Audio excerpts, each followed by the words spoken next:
إن الحمد لله نحمده ونستعينه ونستغفره ونعوذ بالله من شرور أنفسنا ومن سيئات أعمالنا من يهده الله فلا مضل له ومن يضلل فلا هادي له وأشهد أن لا إله إلا الله وحده لا شريك له وأشهد أن محمدا عبده ورسوله يا أيها الناس اتقوا ربكم الذي خلقكم من نفس واحدة وخلق منها زوجها وبث منهما رجالا كثيرا ونساء واتقوا الله الذي تساءلون به والأرحام إن الله كان عليكم رقيبا يا أيها الذين آمنوا اتقوا الله حق تقاته ولا تموتن إلا وأنتم مسلمون يا أيها الذين آمنوا اتقوا الله وقولوا قولا سديدا يصلح لكم أعمالكم ويغفر لكم ذنوبكم ومن يطع الله ورسوله فقد فاز فوزا عظيما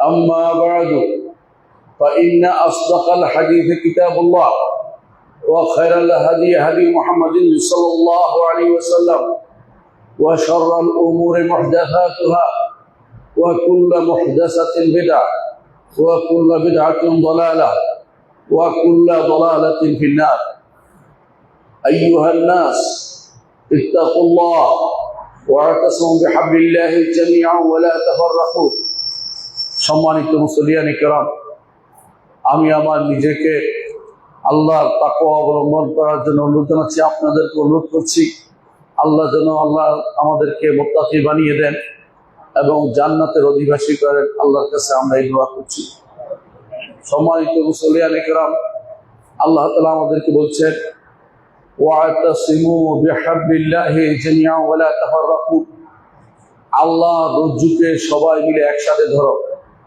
আল্লাহ রজ্জু হচ্ছে কোরআনে কারীম এবং রাসূলুল্লাহ সাল্লাল্লাহু আলাইহি ওয়াসাল্লামের হাদিস এই দুইটাকে যারা আঁকড়ে ধরবে তারা দুনিয়া এবং আখিরাতে সৌভাগ্যবানের অন্তর্ভুক্ত হতে পারবে সুতরাং যদি সৌভাগ্যবান হতে চাই আমাদের প্রত্যেকেই চাই যেন আমরা সৌভাগ্যবান হই তাহলে আমরা যেন আল্লাহর কোরআন এবং রাসূলের হাদিসের উপরে একমত থাকি এর উপরে ঐক্যবদ্ধ থাকি ওয়ালা তাফাররাকু আল্লাহ তাআলা বলেন তোমরা বিভিন্ন মতবাদে বিচ্ছিন্ন হয়ে যেও না আজকের জগতে মুসলিমরা যত বিচ্ছিন্ন এর মূল কারণ হচ্ছে কোরআন এবং হাদিস থেকে দূরে সরে যাওয়া আল্লাহর কোরআনকে নিজের মন মতো করে বোঝা রাসূলের হাদিসকে অস্বীকার করা অনেক দৃষ্টিকে আপনি দেখতে পাবেন তারা বলবে কোরআনের আমরা নতুন করে ব্যাখ্যা করব আর এক দৃষ্টি পাবেন যারা বলবে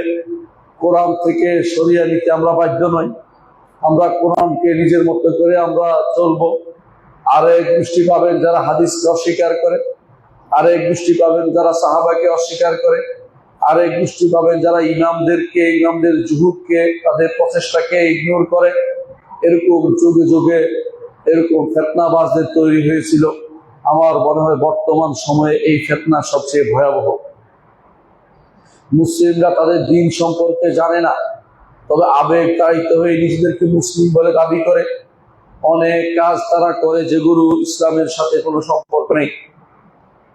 সম্মানিত মুসলিয়ান কিরাম, আমি আপনাদেরকে আজ এমন একটি ফেরকা সম্পর্কে জানাবো যাদের ব্যাপারে আপনারাই যখন শুনবেন তাদের আকীদা বিশ্বাস এবং তাদের কর্ম সম্পর্কে আপনারা তাদেরকে মুসলিম কিনা আপনারাই বিচার করবেন, আমার বলার দরকার নেই। এই মানুষগুলো কারা? যারা 12 ইমামি শিয়া বলে পরিচিত রাফেজি, এদের সম্পর্কে আপনাদেরকে কিছু জানাবো। আল্লাহ তাআলা কোনোদিনই আমাদেরকে দ্বীনের মধ্যে ভাগ ভাগ হতে নিষেধ করেছেন, অনুমোদন করেন না যেন ভাগ ভাগ হই। রাসূলুল্লাহ সাল্লাল্লাহু আলাইহি ওয়াসাল্লাম নিষেধ করেছেন যেন ভাগ ভাগ হই। আমাদেরকে দ্বীন মানার ক্ষেত্রে ঐক্যবদ্ধ থাকতে বলেছেন। কি কোন দিন মানবো? যে দিন মুহাম্মদুর রাসূলুল্লাহ সাল্লাল্লাহু আলাইহি ওয়াসাল্লাম নিয়ে এসেছেন সেটাই, যেই দিনের উপর সাহাবায়ে কেরাম চলেছেন সেটাই। কিন্তু আপনি যতগুলি ফেরকা দেখবেন সবার কমন একটা সমস্যা হচ্ছে তারা রাসূলের হাদিসকে মানবে না, তারা সাহাবায়ে কেরামকে মানবে না, তারা কোথাও না কোথাও তারা সমস্যা তৈরি করবে। তারা চাইবে নিজেদের বিবেককে প্রাধান্য দিতে অথবা নিজেদের নেতাদেরকে প্রাধান্য দিতে। যারা এই কাজগুলি করবে তারা এই বিভ্রান্ত এবং পথভ্রষ্ট হয়ে যায়। এদের মধ্যে কেউ কেউ দিন থেকে বেরিয়ে যায়, কেউ কেউ দিনের নাম মাত্র দিনের ভিতরে থাকে। কখনো কখনো তাদেরকে আপনি নিজেও দিনের ভিতরে মনে করবেন না। তেমনি একটি ফেরকা হচ্ছে শিয়াদের কথা, শিয়া ফেরকা, যাদের সম্পর্কে আপনাদের অনেকেই হয়তো ভাষা নলেজ জানেন। আজকে আমি আপনাদেরকে তাদের ব্যাপারে জানাবো। শিয়াদের নিকট ঈমান হচ্ছে, আমাদের নিকট ঈমান হচ্ছে শাহাদাতু আল্লা ইলাহা ইল্লাল্লাহ ওয়া আন্না মুহাম্মাদুর রাসূলুল্লাহ।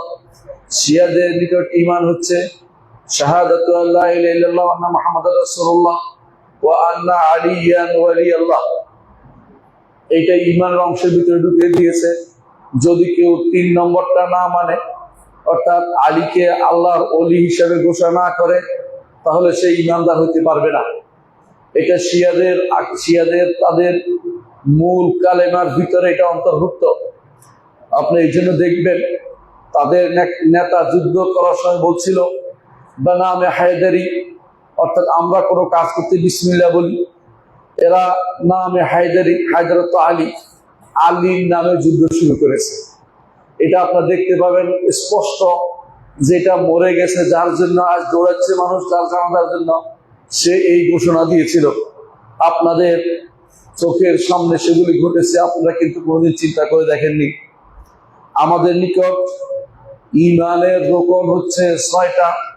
আল্লাহর উপর ঈমান, ফেরেশতার উপর ঈমান, কিতাবের উপর ঈমান, রাসূলদের উপর ঈমান, আখিরাতের উপর ঈমান এবং তাকদীরের উপর ঈমান। শিয়াদের নিকট ঈমানের রকম হচ্ছে 5টা। একটা হচ্ছে তাওহীদ, একটা হচ্ছে আদল ইনসাফ, আরেকটা হচ্ছে নবুয়ত, আরেকটা হচ্ছে ইমামত অর্থাৎ ইমাম মানতে হবে, আর একটা হচ্ছে আখিরাত। এগুলি তাদের হচ্ছে ঈমানের রকম। আমাদের সাথে তাদের পার্থক্য, ঈমানের সংজ্ঞাতেও পার্থক্য, ঈমানের রকমেও তাদের পার্থক্য রয়েছে। আর তারা আমাদের নিকট ঈমানের জন্য 2টা জিনিসের লাগে, কথা ও কাজ লাগে। তাদের নিকট শুধু মুখে বললেই হবে, অর্থাৎ মুরজিয়া তারা। আকীদার ক্ষেত্রে তারা, ঈমানের ক্ষেত্রে সম্পূর্ণ মুরজিয়া, অর্থাৎ শুধু মুখে আলীকে ওলি মানলেই হবে, বাকি 2টার ব্যাপারে তাদের মাথা ব্যথা নেই। আল্লাহ তাআলার ব্যাপারে তাদের কি আকীদা পোষণ করে? আল্লাহ তাআলার ব্যাপারে তারা যে আকীদা পোষণ করে তা হচ্ছে আল্লাহ তাআলা তার উপরে বাদা জায়েজ। বাদা শব্দের অর্থ হচ্ছে আল্লাহ তাআলা আগে জানতেন না, পরে জানেন। নাউজুবিল্লাহ। অর্থাৎ তারা মনে করে যে আল্লাহ তাআলা আবু বকর ওমরকে খলিফা বানানোর বিষয়টি আগে জানতেন না, পরে জেনেছেন। এই জন্য তিনি আফসোস করেন, নাউজুবিল্লাহ। অর্থাৎ ইহুদিরা যেভাবে মনে করে, যেহেতু আব্দুল্লাহ ইবনে সাবা এদের প্রথম প্রবর্তক, শিয়াবাদের প্রথম প্রবর্তক সে ইহুদি ছিল, এরা বাদায় বিশ্বাসী ছিল। বাদা অর্থ হচ্ছে ইহুদিরা মনে করে ইহুদিদের যে দুর্গতি আছে, পৃথিবীর যেখানে তাদের কষ্ট আছে, এটার মূল কারণ হচ্ছে যে এদের বিরুদ্ধে যারাই দাঁড়িয়েছে আল্লাহ তাআলা এটা জানতো না, পরে জেনেছে। ঠিক একই কারণে যেহেতু এটার প্রবর্তক হচ্ছে আব্দুল্লাহ ইবনে সাবা, সে শিয়াবাদের প্রবর্তক হিসেবে সে শিয়াদের মধ্যে ঢুকিয়ে দিয়েছে যে আবু বকর, ওমর, ওসমান তারা জালেম জুলুম করে নিয়েছে খেলাফত। এটা আল্লাহ তাআলা আগে জানতো না, পরে জেনেছে। এই জন্য তারা আল্লাহর উপরে নতুন কিছু জানা, অর্থাৎ আগে আল্লাহ তাআলার জ্ঞানে নতুন কিছু সংযোজন হয়, এইটাই তারা বিশ্বাস করে। এইটা তাদের জাতীয় আকীদা বিশ্বাস, কারণ এটা ব্যতীত তারা জবাব দিতে পারে না। যখন আহলে সুন্নাহ তাদেরকে বলে যে আল্লাহ তাআলা মঞ্জুর না করলে কি আবু বকর, ওমর, ওসমান খলিফা হয়েছে, তখন তারা এটা দিয়ে জবাব দেয় যে আল্লাহ তাআলা আগে জানেনি, পরে জেনেছেন, নাউজুবিল্লাহ। এই কথা বলে তারা জবাব দিয়ে থাকে। এই জন্য তাদের আকীদা বিশ্বাসের মূল জিনিসটাই দেখা যাচ্ছে ইহুদিদের থেকে ধার করা। এটা আপনারা তাদেরকে যদি তাদের এই প্রশ্নের সাথে সাথে আলোচনা তারা মেনে নিবে, কারণ যদি আপনাদের সাথে তাকিয়া না করে, গোপন করতে না চায়, তাহলে স্পষ্ট বলে দিবে। তাওহীদের ব্যাপারে, যে তাওহীদ আমাদের আহলুস সুন্নাত ওয়াল জামাতের, আমাদের সালফে সালেহিনের আকীদার মূল, আমাদের মুসলিমদের আকীদার মূল, সে আকীদা তাওহীদের ব্যাপারে তাদের কি ধারণা, তারা তাওহীদ বলতে কি বুঝে। তারা তাওহীদ আমাদের নিকট আল্লাহ তাআলার তাওহীদ, তার রুবুবিয়ত সাব্যস্ত করতে হবে, আল্লাহ রব হওয়া সাব্যস্ত করতে হবে। তারা রুবুবিয়তের ব্যাপারে বিভিন্ন জায়গাতে শিরিক করে থাকে। আমরা সবসময় বলে থাকি রুবুবিয়তের দুইটা জিনিস অবশ্যই মানতে হবে। একটা হচ্ছে আল্লাহ তাআলার সত্তা এবং আল্লাহ তাআলার কর্ম। তারা আল্লাহ তাআলার সত্তায় বিশ্বাস করে, যে এক সত্তা সৃষ্টি করেছে এটা বিশ্বাস করে, কিন্তু তারা বিশ্বাস আল্লাহ তাআলার কর্মগুলিতে শরীক করে। আল্লাহর কর্মগুলি হচ্ছে আমাদের নিকট যেটা আমরা বলে থাকি তিনি স্রষ্টা, তিনি মালিক, তিনি পরিচালক। তাদের নিকট এই তিন জিনিসে তাদের ইমামদের সরাসরি দখলদারিত্ব রয়েছে। তাদের ইমামরা জগৎ পরিচালনা করে, জগতের মালিক হচ্ছে তাদের তথাকথিত ইমামরা, তারাই মালিক। এই জায়গাতে তারা আল্লাহর সাথে শরীক করে, আল্লাহর রুবুবিয়তে শরীক করে। অনুরূপ ভাবে তারা আল্লাহর নাম ও গুণের মধ্যে শরীক করে। নাম ও গুণে কিভাবে শরীক করে? আমাদের নিকট আল্লাহ তাআলার নাম গুণ অনেক, তারা আল্লাহ তাআলার নাম স্বীকার করলেও গুণগুলি স্বীকার করে না, আল্লাহর সমস্ত গুণগুলিকে অস্বীকার করে। কোরআন এবং সুন্নায় আসা আল্লাহর গুণগুলিকে অস্বীকার করে, আল্লাহ তাআলাকে আরশের উপর থাকা অস্বীকার করে, আল্লাহ তাআলাকে উপরে থাকা অস্বীকার করে, আল্লাহর চেহারা অস্বীকার করে, আল্লাহ তাআলার হাতকে অস্বীকার করে। আল্লাহ তাআলা যে সমস্ত গুণে তাকে গুণান্বিত করেছেন, কোনোটি তারা মানে না, কারণ তারা এই আকীদাতে মুতাজিলাদের অনুসরণ করে চলে। আর তারা আমাদের নিকট আল্লাহ তাআলার যে মৌলিক গুণের মধ্যে একটি হচ্ছে তিনি সব কিছু জানেন। তাদের নিকট এগুলিতে তাদের ইমামরা শরীক। এই জন্য কাফি কুলাইনি তার কাফি কিতাবে লিখেছে, কাফি হচ্ছে শিয়াদের কাছে, আমাদের কাছে ইমাম বুখারী রাহমাতুল্লাহির কিতাব যেমন খুবই গুরুত্বপূর্ণ, এবং কোরআনের পরে জমিনের বুকে বুখারীর মতো সত্য কোনো গ্রন্থ আসেনি আমরা বিশ্বাস করি। তারা মনে করে এগুলি কোনোটাই তারা মানে, তাদের মতে কুলাইনির কাফি নামক কিতাবটি তাদের কাছে এরকম। ওই কাফি কিতাবে লেখা আছে যে বাবুল আল আইম্মাতু ইয়ালামুনাল গায়ব, অধ্যায় ইমামরা গায়েব জানে। তারাই বিশ্বাস করে, এটা তাদের বই অধ্যায় বিন্যাস করে সেখানে এগুলি উল্লেখ করা হয়েছে। আবার এরকম অধ্যায় বিন্যাস করা হয়েছে বাবুল আল আইম্মাতু ইয়ালামুনা মা ফিল গাদ, এই অধ্যায় ইমামরা আগামী দিন কি হবে সেটা তারা জানে। আবার ওখানে অধ্যায় বিন্যাস করা হয়েছে কিয়ামত কখন হবে ইমামরা জানে। আবার অধ্যায় বিন্যাস করা হয়েছে কার পেটে কি বাচ্চা আছে ইমামরা জানে। অধ্যায় এইভাবে তারা একটার পর একটা শিরকি কথা দিয়ে তাদের বই গ্রন্থ পূরণ করেছে। আর যাদের গ্রন্থ শিরকি আকীদাতে ভর্তি, তারা শিরকি আকীদায় বিশ্বাস করবে, এটাই স্বাভাবিক। আপনারা সেটা সহজে বুঝতে পারেন।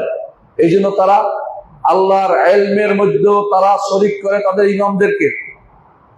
আর আমাদের নিকট আল্লাহর দ্বিতীয় বড় যে গুরুত্বপূর্ণ গুণ, যা অনেক গুণের সমষ্টি, সেটা হচ্ছে আল্লাহর জন্য পরিপূর্ণ ক্ষমতা সাব্যস্ত করা। তারা তাদের ইমামদের জন্য পরিপূর্ণ ক্ষমতা সাব্যস্ত করে, আল্লাহর সাথে তারা এখানেও শরীক করে। এই জন্য তারা অনেকেই ইয়া হুসাইন বলে, ইয়া আলী বলে, বানামে হায়দারি বলে। তারা এই জন্য আল্লাহর ক্ষমতার সাথে তাদের ইমামদের ক্ষমতাকে একাকার করে দেখে এবং তাদের ইমামদের সমস্ত ক্ষমতার অধিকারী মনে করে। কিন্তু তারা খেয়াল করে না তাদের ইমাম প্রথম আলী রাদিয়াল্লাহু আনহু হতে শুরু করে অনেক ইমামেই তাদের অন্যদের হাতে মারা গেছে। এত ক্ষমতা থাকার পরেও তারা রাষ্ট্র ক্ষমতার অধিকারী হইতে পারে নাই আলী রাদিয়াল্লাহু আনহু। তাহলে তারা কিভাবে তারা মারা গেল? হুসাইন ইবনে আলী রাদিয়াল্লাহু আনহু কারবালায় মারা গেছেন, কোনো সন্দেহ নেই। আল্লাহ তাকে শহীদের মর্যাদা দিন, আমরা দোয়া করি। তিনি মাজলুম অবস্থায় মারা গেছেন। কিন্তু তারা যে ক্ষমতার কথা বলে অনেক ক্ষমতার অধিকারী, তার মৃত্যুকেও ঠেকাতে পারেন নাই, তিনি তার শত্রুকেও মেরে ফেলতে পারেন নাই। একথা বলতে পারেন নাই যে ফু দিয়ে মেরে ফেললাম, এমন কিছু করতে পারেন নাই। তারা যে মিথ্যা দাবি করে স্পষ্ট প্রমাণিত হলো। তারা এই দাবিগুলি তাদের কিতাবে লেখে, তাদের কথায় বলে। তারা আলী ছাড়া কোনো কিছু তাদের জীবনে চলে না। আলী ইবনে আবি তালেব রাদিয়াল্লাহু আনহু তাদের থেকে মুক্ত। তাদের পূর্বপুরুষ একদিন আলী ইবনে আবি তালেব রাদিয়াল্লাহু আনহুর কাছে এসে বললেন, আনতা আনতা, অর্থাৎ আপনি আপনি। তিনি বললেন যে ওমান আনা আনা, আমি আমি আমি কি? তিনি বললেন যে আনতা। তারা বলতে লাগলো আনতা হুয়া, আপনি সেই। তিনি বললেন যে আমি সেই মানে? তখন তারা বললো যে আপনি হচ্ছেন আল্লাহ। নাউযুবিল্লাহ। এই সাবাই গোষ্ঠী, সাবাই একটা ফেরকা, এখনো তাদের অস্তিত্ব আছে কোথাও কোথাও। তারা আলীকে ইলাহি, আল্লাহ হিসেবে ডাকে। নাউযুবিল্লাহ। এদের অনুসারীরা হচ্ছে যারা সিরিয়াতে ক্ষমতায় ছিল, বাশার এই গোষ্ঠী এবং তার বাপ, এরা সিরিয়াতে এই গোষ্ঠী ছিল। তারা 5 আল্লাহ বিশ্বাস করত। তাদেরকে এই জন্য আলমী বলা হয়, কারণ তারা আলীর ইবাদত করতো। এই জন্য, এই নয় যে তারা আলীর বংশধর, এই জন্য নয়। তারাও এই কথা শোনার পরে আলী ইবনে আবি তালেব যখন দেখলেন যে এরা তাকে আল্লাহ ঘোষণা করতেছে, তখন তিনি বললেন যে এদেরকে আগুনের ভিতরে পুড়িয়ে মারতে হবে, এরা এত ভয়াবহ অন্যায় করেছে। রাগে ক্রোধে তিনি তাদেরকে আগুনে পুড়িয়ে মারার ঘোষণা দিলেন। যখন তাদেরকে আগুনে পুড়িয়ে মারার ঘোষণা দিলেন, তখন তিনি একথা বললেন, একটি কবিতা বললেন, রাআইতু লাম্মা রাআইতুল আমরা আমরান মুনকারা আজ্জাজতু নারি ওয়া দাআউতু কুম্বারা। কুম্বর তার দাস ছিলেন, তাকে ডেকে বললেন এদেরকে আগুনে পুড়িয়ে মারো।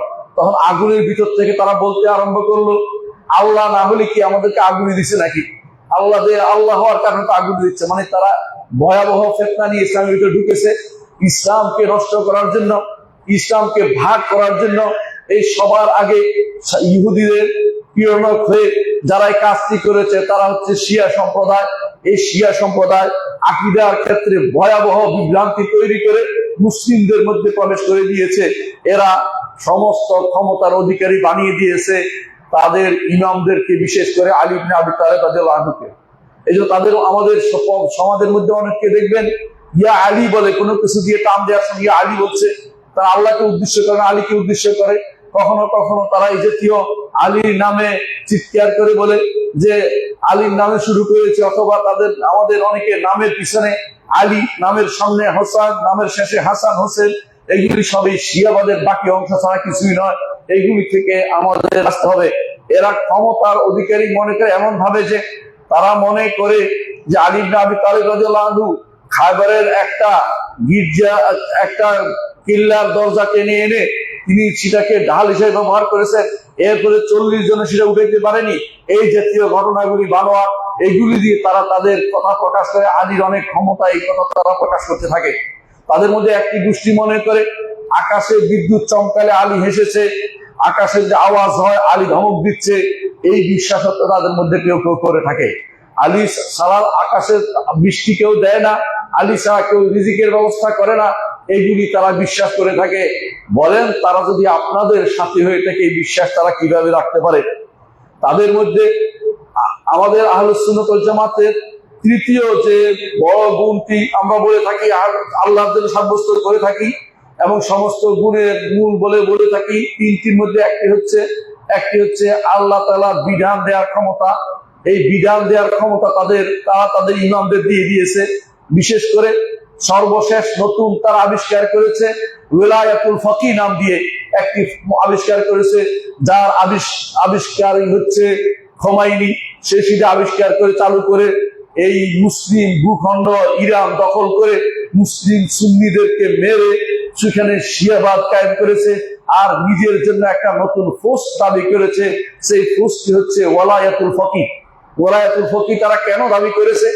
এটা একটা বিরাট ইতিহাস আছে।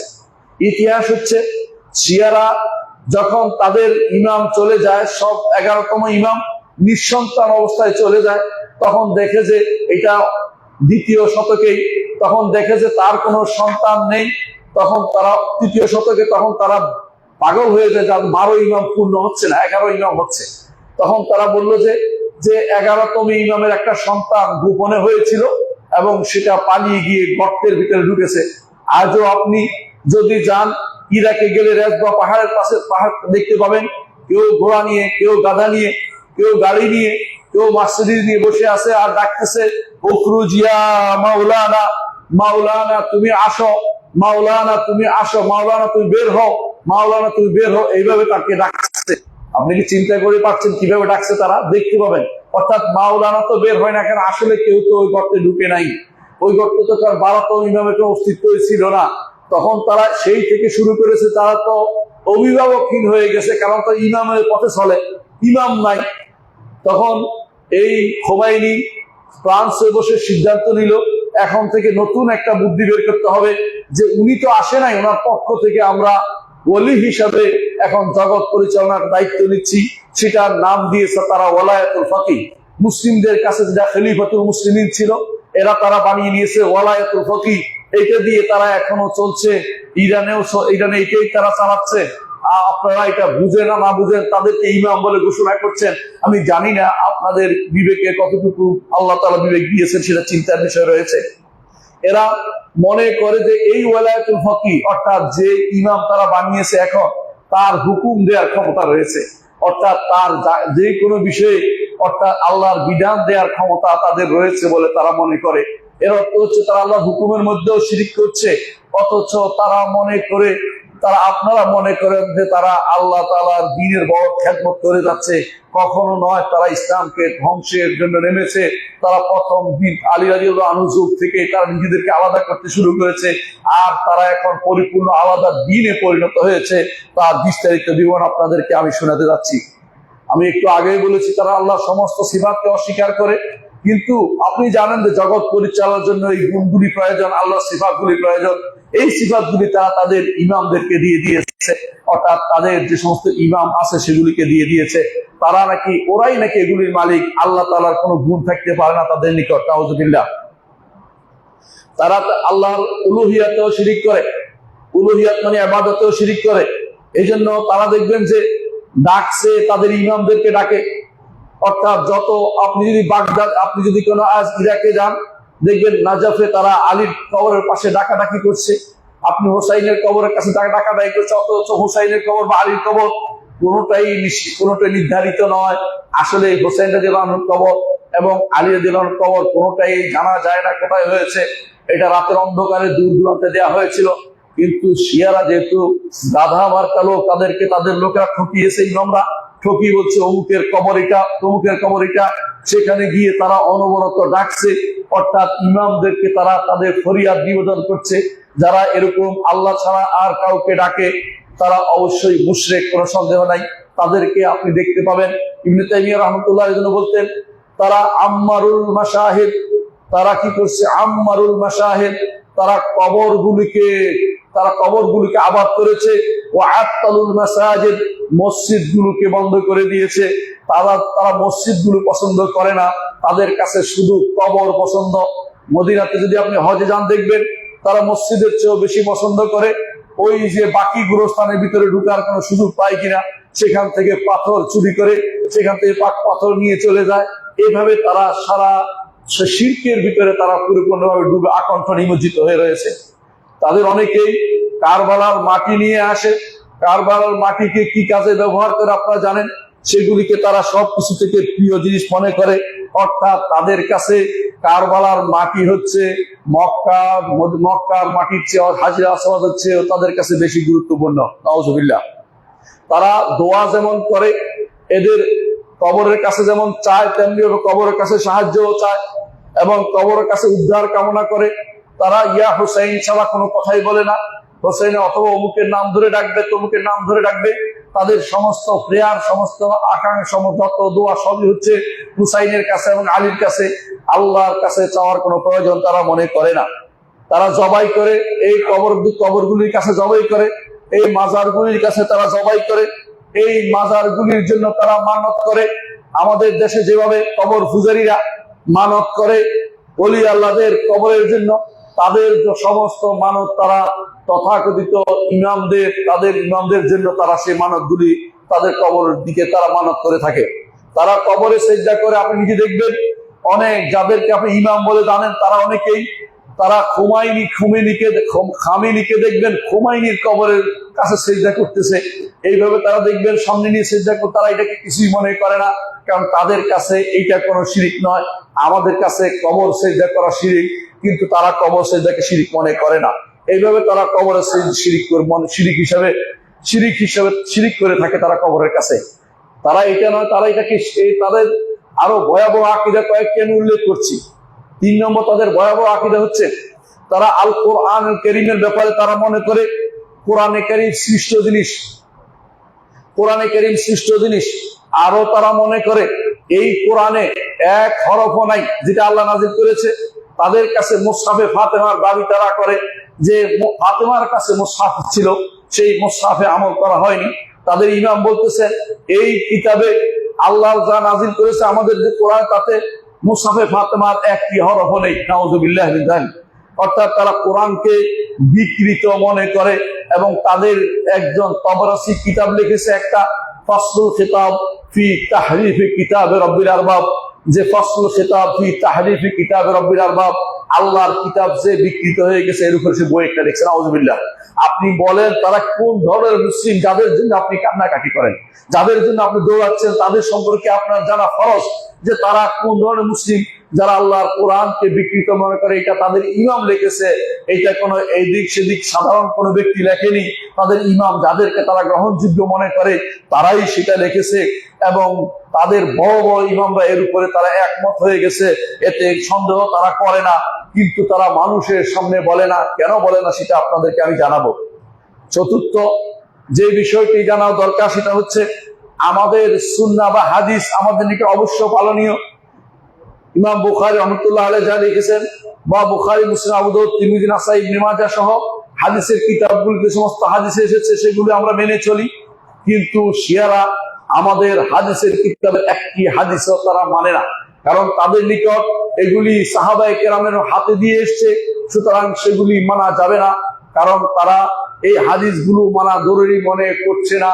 তাদের নিকট তাদের ইমামরা যা বলেছে সেটাই দরকার। এই হাদিসগুলোকে তারা কোনোভাবেই মানে না, একটি হাদিসের কিতাবও তারা মানে না।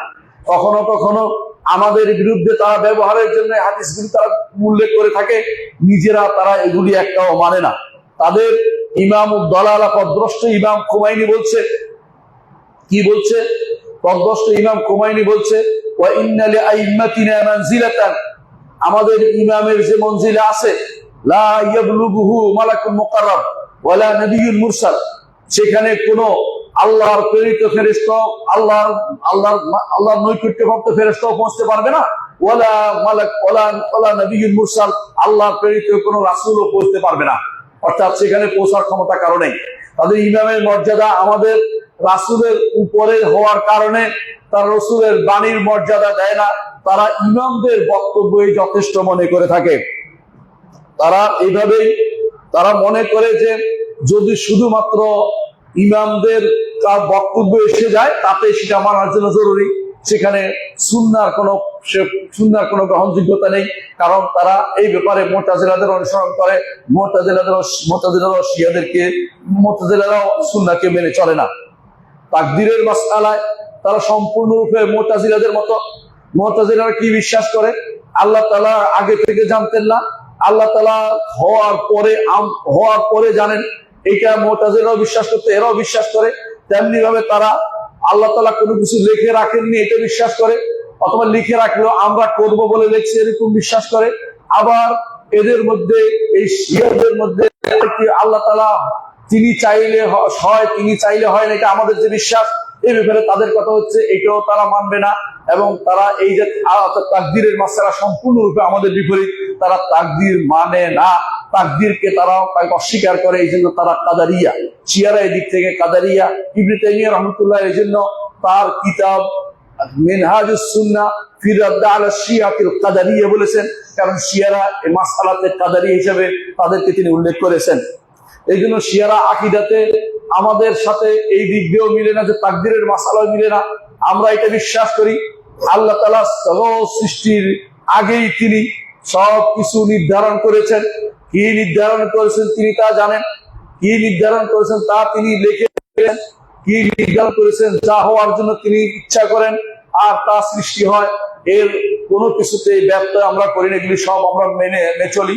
আমরা বিশ্বাস করি জগতে, এই জগতে কোথাও বা আগে কোথাও কোনো কিছুতে আল্লাহর ইচ্ছা ব্যতীত কোনো কিছু সংঘটিত হয় না, যেটা তারা অস্বীকার করে থাকে শিয়ারা। শিয়ারা আখিরাতের ব্যাপারে কি বিশ্বাস করে থাকে, যেহেতু তারা আকীদাতে তারা মুতাজিলাদের অনুসরণ করে থাকে, সেজন্য তারা বিভিন্ন আকীদাতে এমন সব জিনিস তারা অস্বীকার করে, সে এমন সব জিনিস তারা বলে যেগুলো নিজেদের আবেগ দিয়ে পরিচালিত হয়। কেউ তাদের মধ্যে কেউ মনে করে তাদের ইমামরা যাকে ইচ্ছে তাকে জান্নাত দিবে, তাদের ইমামরা যাকে ইচ্ছে তাকে জাহান্নাম দিবে, এই বিশ্বাস তারা করে থাকে। আবার তারা কবর আযাবকে অস্বীকার করে, মিজান অস্বীকার করে, সিরাত অস্বীকার করে, এইগুলি তারা অস্বীকার করে থাকে, কারণ তাদের নিকট এইগুলি হচ্ছে কোনো প্রয়োজন নেই এই জাতীয় কথা, কারণ হাদিসে এসেছে, আর হাদিসে যা এসেছে সেগুলি তারা মানতে রাজি নয়, এই জন্য তারা এগুলিকে অস্বীকার করে থাকে। বর্তমানেও এদের অনুসরণ করে অনেকেই দেখবেন এগুলি অস্বীকার করে যাচ্ছে। এইটা ভয়াবহ বিভ্রান্তি ছাড়া কিছু নয়। সপ্তম, তাদের আকীদা বিশ্বাস সাহাবায়ে কেরামের ব্যাপারে তারা মাত্র কেউ 3 জন, কেউ 5 জন, সর্বোচ্চ 10 জন ছাড়া আর সমস্ত সাহাবীকে তারা কাফের বলে, নাউযুবিল্লাহ।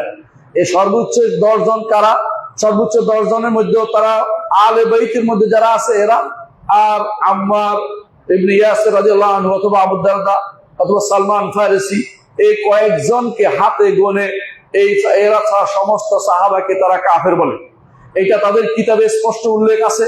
যদি আপনি তাদের কিতাব পড়তে পারেন, আপনি অস্বীকার করবেন না। আপনাকে আমি তাদের কিতাব দেবো, আপনি পড়ে পড়ে বলবেন যে সত্য কি মিথ্যা সেটা বলবেন। এটা যদি কেউ বলে আমার কিতাবে কি আছে আমি বিশ্বাস করি না, এটা সত্য নয়, তাহলে তারা শিয়া থাকতো না, তারা সুন্নি হয়ে যেত। এই জন্য তারা শিয়া থাকার অর্থই হচ্ছে যে তারা এগুলি বিশ্বাস করে, তাদের কিতাবে এটা আছে এবং তাদের বক্তব্যের মধ্যে এটা ফুটে ওঠে। এই জন্য তাদের এখনো বিশ্বাস যে তাদের ইমাম আসবে। আপনি দেখবেন তাদের ইমাম পদভ্রষ্ট ইমাম খোমেনি এবং খামেনি, এরা যখন তাদের মাহাদির কথা উল্লেখ করে, 12 নম্বর ইমাম যে কোনদিন ছিল না, অস্তিত্বই ছিল না, তখনই লেখা আল্লাহ তাকে যেন বের করে দেয়, অর্থাৎ আল্লাহ যেন তারা আটকে রাখছে, নাউযুবিল্লাহ। এই জাতীয় বিশ্বাস তারা করে থাকে। কত বছর আটকে থাকতে পারে, কত বছর বাঁচতে পারে? এই 1200 বছর, 1400 বছরের মধ্যে 200 বছর বাদ দিলে 1200 বছর যেন সে গর্তের ভিতরে ঢুকে আছে। এই জন্য তারা নিজেরা বুদ্ধিমান হলে বুঝতো যে মিথ্যা কথা, আসলে পাহাড়ের গর্তের ভিতরে কেউ ঢুকে নেই, কিন্তু তারা বুদ্ধিমান নয়। তাদেরকে দিয়ে তাদের ইমামরা, তাদের নেতারা তাদেরকে দিয়ে দাদার মতো খাটাচ্ছে এবং বিভ্রান্তি পরিচালনা করছে। তারা এর পিছনে ছুটে চলেছে। বাংলাদেশে বিভিন্ন ভাবে সেমিনার সিম্পোজিয়াম করছে, বড় বড় প্রফেসররা সেখানে গিয়ে নিজেদেরকে ইমান বিক্রি করে তাদের সাথে একাত্ম ঘোষণা করছে।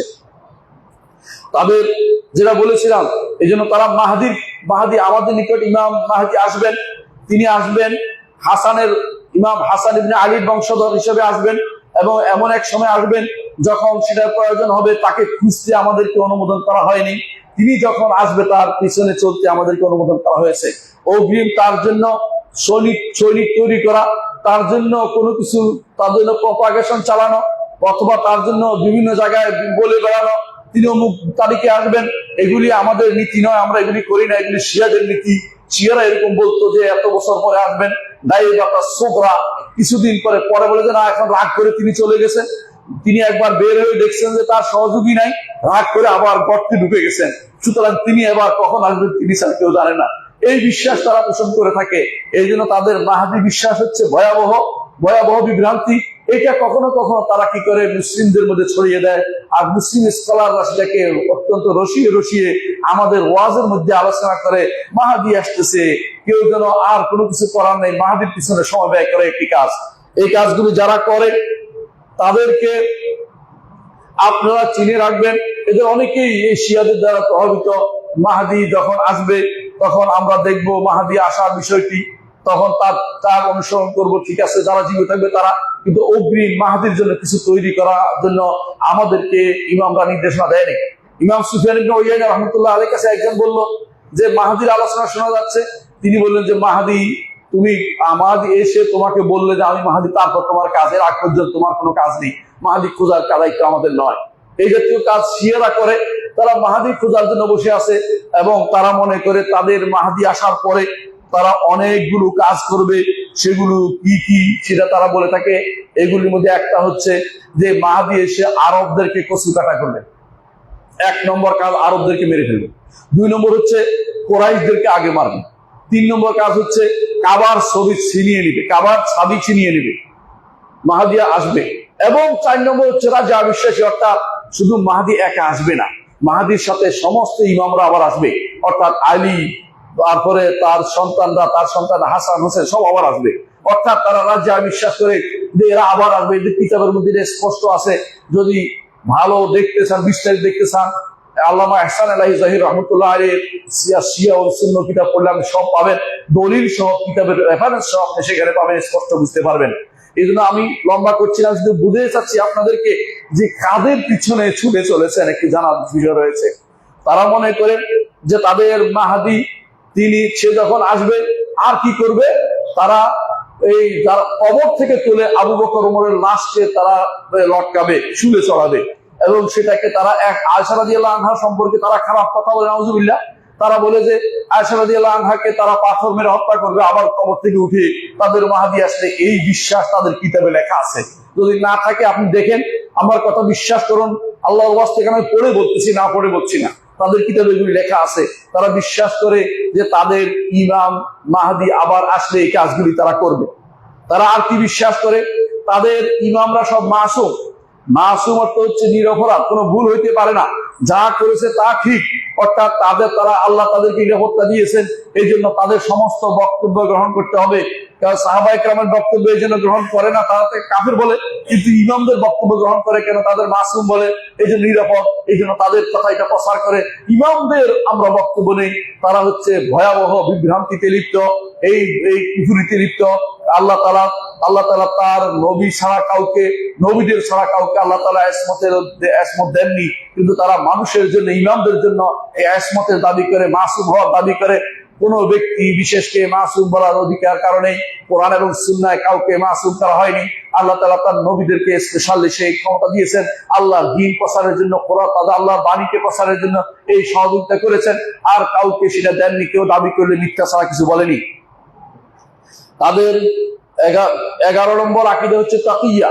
তাকিয়া হচ্ছে আপনাকে একটা কথা বলে ধোঁকা দেয়া। আপনাকে বলবে শিয়া সুন্নি বিভেদটা ঠিক নয়, আমরা মুসলিম। আবার আপনাকে বলবে যে আমরা সবাই মিলে একসাথে হলে তো আমরা অমুককে শেষ করে দিতে পারি, অমুকদের বিরুদ্ধে বলতে পারি। আপনার আবেগ নিয়ে তারা খেলবে, আপনার আবেগ তাড়িত করে আপনাকে তাদের দলে ঢুকাবে। কিন্তু এইভাবে তারা আপনাকে ধোঁকা দিবে। তারা যে একবার যদি আপনাকে ধোঁকা দিতে পারে, তাহলে তারা মনে করে যে হুসাইনের সাথে মুসাফা করার সওয়াব পাইছে, আর দ্বিতীয়বার ধোঁকা দিলে আলীর সাথে মুসাফা করার সওয়াব পাইছে, তৃতীয়বার ধোঁকা দিলে স্বয়ং মুহাম্মদ রাসূলুল্লাহর সাথে মুসাফা করার সওয়াব তারা পেয়েছে। সুতরাং আপনাকে যত মিথ্যা কথা বলতে পারে, যত মিথ্যা বলে আপনাকে পটাইতে পারে, আপনাকে ক্ষতিগ্রস্ত করতে পারে, ইমাম থেকে বের করতে পারে, সুন্নি থেকে শিয়া বানাইতে পারে, যত মিথ্যা কথা বলে, সবই তারা সওয়াবের কাজ মনে করে। বড় বড় সওয়াবের অধিকারী হওয়ার কারণে, এই তাকিয়া নীতির কারণে আপনি তাদেরকে দেখবেন তারা মুখে যা বলে অন্তরে তা রাখে না।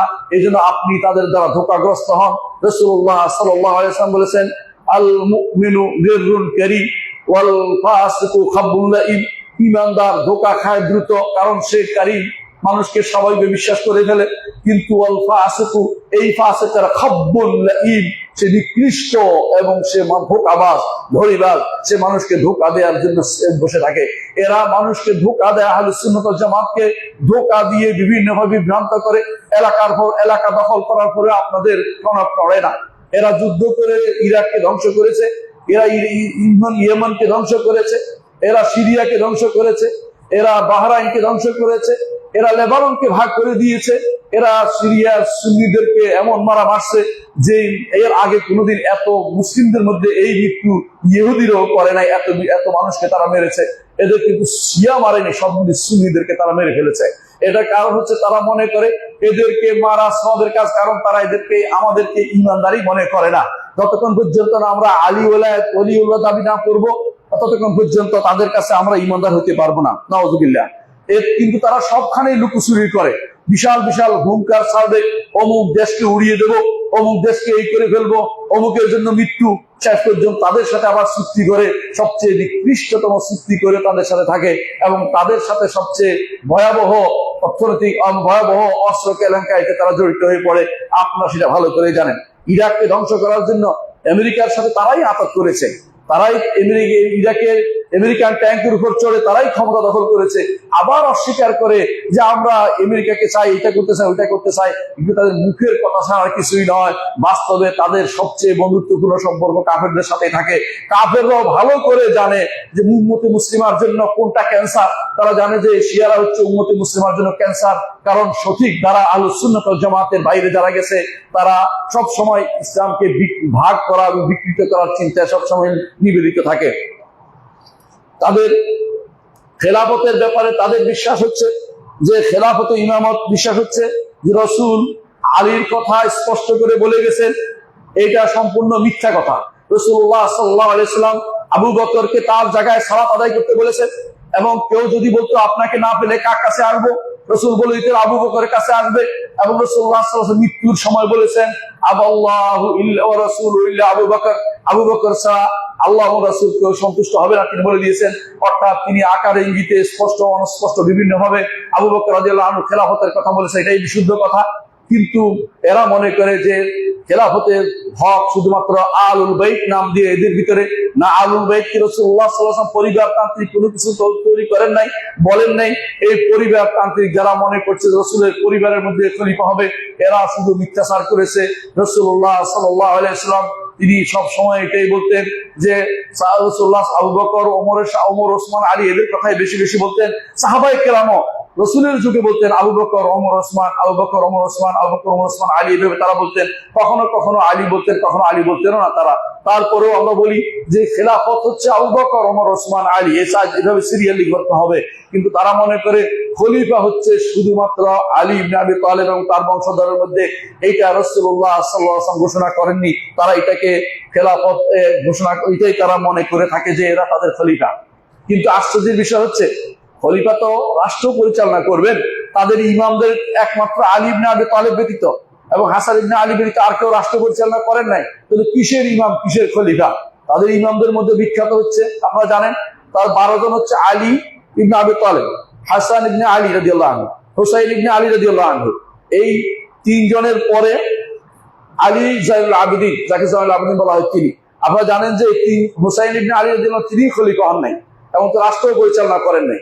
শুধুমাত্র আলী রাদিয়াল্লাহু আনহু এবং হাসান, এই দুইজনই শুধুমাত্র রাষ্ট্র পরিচালনা করেছেন কিছুদিন। হাসান ইবনে আলী রাদিয়াল্লাহু আনহু আর আলী ইবনে আবি তালেব 4 বছর রাষ্ট্র পরিচালনা করেছেন।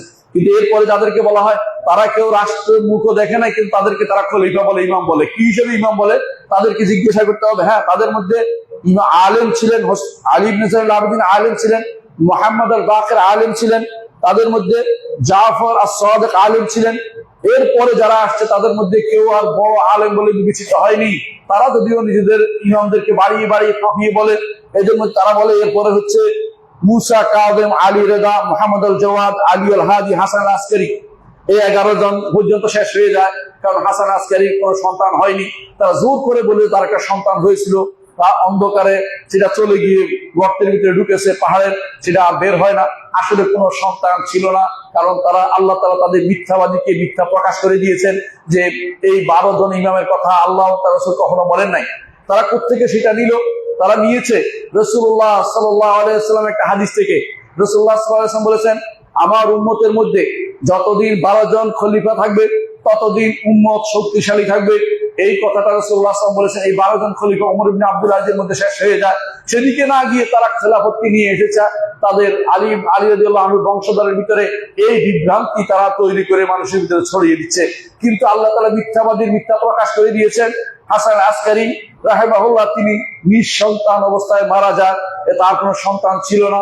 এর মধ্যে প্রকাশিত হলো যে 12 জন এদিকে আসার সুযোগ নাই, 12 জন উল্টা দিকে, অর্থাৎ যেটা স্বাভাবিকভাবেই মুসলিমদের খেলাফত যারা পরিচালনা করেছেন তাদের মধ্যে সর্বশেষ খলিফা 12 জনের মধ্যে হচ্ছেন ওমর ইবনে আব্দুল আজিজ রাহমাতুল্লাহ আলাইহি। জিহাদের ব্যাপারে তাদের কি বিশ্বাস জানতে হবে আমাদেরকে। আমাদের অনেকেই না বুঝে ভুল করে থাকি। তাদের বিশ্বাস হচ্ছে যতক্ষণ পর্যন্ত তাদের ইমাম মাহদী না আসবে ততক্ষণ পর্যন্ত কোনো জিহাদ নেই। এখন হয়তো বলেন যে এই যে তারা যুদ্ধ করতেছে এগুলি সবই হচ্ছে দুনিয়ার মাসলাহাত, স্বার্থের জন্য। তারা মনে করে যে প্রতিরোধমূলক জিহাদ দরকার আছে, এই জন্য যখন আক্রমণ হয়েছে তখন প্রতিরোধ করেছে, আগ পর্যন্ত তারা করেনি। তারা প্রতিরোধমূলক করতে পারবে। আর তাদের যত জিহাদ সব সুন্নিদের বিরুদ্ধে সবসময় হয়েছে। ইতিহাস সাক্ষ্য যতগুলি তাদের যুদ্ধ হয়েছে সুন্নিদেরকে মারার জন্য তাদের হয়েছে। যখনই তারা ক্ষমতায় গিয়েছে কোথাও তখন সুন্নিদেরকে তারা মেরেছে, এবং সেখানে আবু বকর ওমর বলতে কাউকে রাখেনি। আজও যদি আপনি ইরানে যান, আবু বকর ওমর এই নামে কাউকে আপনি সেখানে খুঁজে পাবেন না, আয়েশা নামে কাউকে সেখানে আপনি খুঁজে পাবেন না। এমনকি আপনি নিজেই শুনবেন ইরাকে যখন তারা ঢুকেছে কিছুদিন আগে, অর্থাৎ সাদ্দামের পতনের পরে, তখন তারা যত নাম খুঁজে দেখেছে যেখানে যেখানে এই জাতীয় সুন্নিদের আয়েশা আবু বকর ওমর পেয়েছে সেগুলিকে একটাকেও তারা জীবিত রাখেনি, সবগুলিকে মেরে ফেলেছে। এবং কি সবচেয়ে খারাপ ভাবে তারা মেরেছে, নিকৃষ্ট ভাবে তাদেরকে মেরেছে। এইগুলি সবগুলি আপনারা ইউটিউবে দেখতে পাবেন, তাদের ছবি সহ কিভাবে তাদেরকে মারছে। আমি শুধু এটাই বলছি, জিহাদ নামে তারা যে লাফালাফি করছে এগুলি তারা কখনো কাফের বিরুদ্ধে জিহাদের জন্য নয়, তাদের জিহাদ হচ্ছে আমাদের বিরুদ্ধে, আহলুস সুন্নাহকে কিভাবে দমন করা যায় এই জন্য তারা সবসময় এই নিকৃষ্ট কর্মকাণ্ডে লিপ্ত থাকেন। তাদের ইবাদতের কিছু পরিচয় দিবে, আকীদা তো শুনলেন, ইবাদতের কিছু পরিচয় দেই। তাদের কালেমা শুনছেন, আশহাদু আন্না আলিয়ান ওয়ালিয়াল্লাহ না করলে কালেমা হয় না। আমাদের নিকট তো কালেমার দুটো অংশ, একটা হলো তার কালেমাতুত তাওহীদ শাহাদাতু লা ইলাহা ইল্লাল্লাহ, একটা কালেমাতুর রিসালা আন্না মুহাম্মাদান আবদুহু ওয়া রাসূলুহু, আশহাদু আন্না মুহাম্মাদান আবদুহু ওয়া রাসূলুহু। এইটা হচ্ছে আমাদের তাদের নিকট কালেমা। কালেমায় 3টা লাগবে না, তাদের কালেমায় পূর্ণ হয় নাই। আসেন সালাতের ব্যাপারে আসি। আজানের মধ্যে তারা আমরা বলি হাইয়া আলা সালাহ, তারা বলে হাইয়া আলা খায়রুল আমল, একটা বাড়াই দিয়েছে এদের মধ্যে। আজানের মধ্যে তারা বাড়িয়ে দিয়েছে। আপনি যে কোনো যান, যে কোনো ইরানের যে কোনো আজান শুনতে চেষ্টা করেন, দেখবেন এটা পাবেন। আমি কোনো একটা শব্দ বাড়িয়ে বলছি না, আপনারা শুনবেন এটা। আবার দেখবেন অজুতে তারা পা ধোয় না। আপনি যে কোনো শিয়াকে দেখবেন কোনদিন পা ধোয় না। ভালো করে দেখবেন তাদের নিকট পায়ে মশে করতে হয়, হ্যাঁ, এই জন্য তারা পা মশে করে। যদি কারো মোজা থাকে পায়ে, মোজা খুলে পায়ে মশে করবে, তবু পা ধুইবে না, কোনোদিনে পা ধুইবে না। আর আপনার নিকট পা না ধুলে অজু হয় নাই, তাদের অজু যেখানে হয় না সালাত কেমনে হয় এটা আপনি বলবেন, আমার বলার কিছু নেই। তাদের সালাত হচ্ছে 3 ওয়াক্ত, আমাদের 5 ওয়াক্ত। তাদের সালাত হচ্ছে 3 ওয়াক্ত। কারণ হাদিস মানে না, হাদিসে 5 ওয়াক্তের কথা আসছে এই জন্য। আর কোরআনের 3 ওয়াক্ত তারা হিসাব করে। তারা দিনে একটা পড়ে, সকালে একটা, সারাদিনে একটা, রাতে একটা পড়লে তাদের সালাত হয়ে যায়। এই জন্য তারা 3 ওয়াক্ত সালাত আদায় করে। আপনি এটা স্পষ্ট কোনো, এটা কোনো একটু বানিয়ে বলছি না, তাদের থেকে শুনবেন, তারা নিজেরা স্বীকার করে। তাদের জানাজা আমাদের জানাজার মতো না। তাদের জানাজা দাঁড়িয়ে কতক্ষণ শীষ করা দেয়া, এটা তাদের জানাজা। এগুলি আমাদের মতো তাদের জানাজা না। আপনি তাহলে তাদের জানাজা সার্চ দিয়ে আপনি দেখতে পারেন তারা জানাজা কিভাবে দিচ্ছে। আমি তাদের ইমামরা কিভাবে দিচ্ছে জানাজা আপনি নিজে দেখতে পাবেন যে কিভাবে জানাজা দিচ্ছে শিয়ারা। তাদের সালাত কিরকম যেটা আপনাদেরকে বলেছি, আমাদের সাথে তাদের সালাত অনেক পার্থক্য। তারা যখন শেষ বৈঠকে বসে তখন তারা আবু বকর ওমরকে লানত করতে থাকে, নাউজুবিল্লাহ। তারপর তারা সালাম ফিরায়। তাদের সালাত দোয়া হচ্ছে সব লানত, এটা হচ্ছে তাদের এর অন্তর্ভুক্ত, নাউজুবিল্লাহ মিন যালিক। তাদের যাকাত হচ্ছে যত খুমুস 5 ভাগের 1 অংশ আয় তাদের ইমামের জন্য পাঠাতে হবে। অর্থাৎ তাদের ইমামের জন্য, তথাকথিত ইমাম দলালা খোমাইনির জন্য অথবা আলে বাইতের নাম দিয়ে তারা বসে আছে। আর সারা বিশ্বে যত শিয়া 5 ভাগ, নিজের আয়ের 5 ভাগের 1 অংশ ইমামের জন্য পাঠিয়ে দিলেই তারা সব শেষ। আর ইমামের জন্য সেটা না দিয়ে শিয়া হতে পারবে না, কারণ খুমুস দিতেই হবে। বাংলাদেশে অনেকে ইরানে খুমুস পাঠায়, দুর্ভাগ্যের বিষয় তারা খুমুস পাঠানোর জন্য বসে থাকে। তাদের হজ হচ্ছে কবর থেকে বরকত অর্জন করা। তারা কবরের হজে যায় যখন, তারা শুধু বরকতের জন্য ঘুরে আর মিছিল করে, মিছিল মিটিংকে তারা গুরুত্বের সাথে নিচ্ছে। তাদের অভ্যাসের মধ্যে মারাত্মক বড় অভ্যাস হচ্ছে মোতাবিয়া। মোতাবিয়া হচ্ছে কন্ট্রাক্ট ম্যারেজ। এরা হচ্ছে তারা 10 মিনিটের জন্য, 15 মিনিটের জন্য বিয়ে কন্ট্রাক্ট করে। এইভাবে তারা পুরো দেশটাকে একটা প্রস্টিটিউশনে তৈরি করে দিয়েছে। কারণ তারা মনে করে এর মধ্যে সওয়াব আছে এবং বলে যে একবার মোতা করলে এই সওয়াবের আশায় অনেকে মোতা করতেছে। মানে যুবকদেরকে তারা এই রাজিলা, এই নিকৃষ্ট কাজের মধ্যে ডুবিয়ে রাখছে। তারপরও আপনাদের কাছে এইগুলি হচ্ছে আপনাদের মডেল। আপনাদের বিবেককে আমি জিজ্ঞাসা করছি, কেমন মডেল আপনি চলছেন? তারা এইভাবে আমাদের যে সমস্ত, আমরা শুধু আরেকটা সওমের ব্যাপারে শুধু বলবো এবং শেষ করে দিব, সেটা কি সওম। তারা সওম ইফতার কখন করে? আমরা ইফতার করি সূর্য ডুবলেই। তারা ইফতার করে তারকা উঠা পর্যন্ত দেরি করবে, তারকা দেখা দেওয়া পর্যন্ত। আমার মনে আছে, এটা আমি সরাসরি দেখেছি একবার। আমি IUT-তে, ইসলামিক ইউনিভার্সিটি অফ টেকনোলজিতে একটা কাজে গিয়েছিলাম একদিন। তো ইফতারের দাওয়াত দিয়েছে, আমি ইফতার করতে বসেছি। ইরানি অ্যাম্বাসেডরও ছিল সেখানে, তখনকার সময় অ্যাম্বাসেডর শিয়া ছিল। তো সে এসে সে এবং তার ওয়াইফ ছিল, তারা দেরি করছে। আমরা ইফতার করে নামাজ পড়ে আসে, দেখি তারা এরপরে ইফতার শুরু করেছে। কারণ এরা কখনো ইফতার সূর্য ডুবার সাথে ইফতার করবে না, কারণ ইহুদিরা তারকা দেখা পর্যন্ত ইফতার করে না। আর বর্তমানে শিয়ারা আফিদিরও তারকা না উঠা পর্যন্ত তারা ইফতার করে না। আপনি তাদের সাথে কোন জায়গায় মিল পেয়েছেন আমাকে বলেন? না আকিদাতে মিল, না আমলে মিল, না সালাতে মিল, না ওযুতে মিল, না আজানে মিল। এই গোষ্ঠীকে আপনি কিভাবে সাপোর্ট করতে পারেন? তাদের জানাজার জন্য আপনি কি জন্য দৌড়াচ্ছেন? তারা কিসের জানাজা পাবে? 4 মাস অতিবাহিত হওয়ার পরে এটা কিসের জানাজা? এটা আবার উপস্থিত করে মানুষদেরকে এটার জন্য ঘটা করতেছে। আল্লাহর দ্বীনে এটা নেই, এটা কোত্থেকে আবিষ্কার করেছে? আপনি এই কাজের জন্য সমর্থন করছেন, যাচ্ছেন, পয়সা খরচ করছেন। আপনি কেন বুঝেন না এরা আমাদের এই মুসলিম সমাজের জন্য এরা ক্যান্সার? এরা আমাদের ইসলামকে পরিবর্তন করে দিয়েছে। জগতে যতগুলি বিভ্রান্তি তৈরি হয়েছে তার মধ্যে এদের একটা কন্ট্রিবিউশন আছে বিভ্রান্তি তৈরির পিছনে।